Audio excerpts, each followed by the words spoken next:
tumefika hapa kama benki ya CRDB kuweza kujumuika na wadau wetu wa Wizara ya TAMISEMI katika kikao hiki kazi cha ALAT.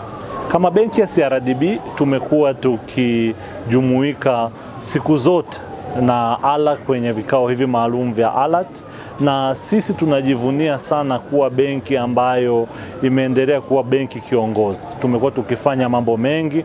Moja, tumeanza kujihusisha karibu sana kuhakikisha kwamba kama benki tunakusanya pesa kwa ajili ya serikali kupitia mifumo kama GPG, lakini pia tumejiunga kwenye mifumo ya MUSE na Tausi ili kuhakikisha kwamba mapato na matumizi ya serikali yanafanyika vizuri. Lakini pia kama benki ya CRDB tumeanza kuwa kwenye mchakato ambao unahusisha utoaji wa mikopo ile ya 10% kwa makundi maalum, na kwa kufanya hivi tumeanza kufikia wadau mbalimbali kwenye mikoa mbalimbali kama ilivyoelekezwa na TAMISEMI. Lakini kikubwa zaidi kupitia ALAT hii tunachukua pia nafasi hii kumshukuru sana Mheshimiwa Rais Dr. Samia Suluhu Hassan, mosi kwa kukubali kukubali jina lake la Samia liweze kutumika kwenye hati fungani ambayo inahusiana na miundombinu.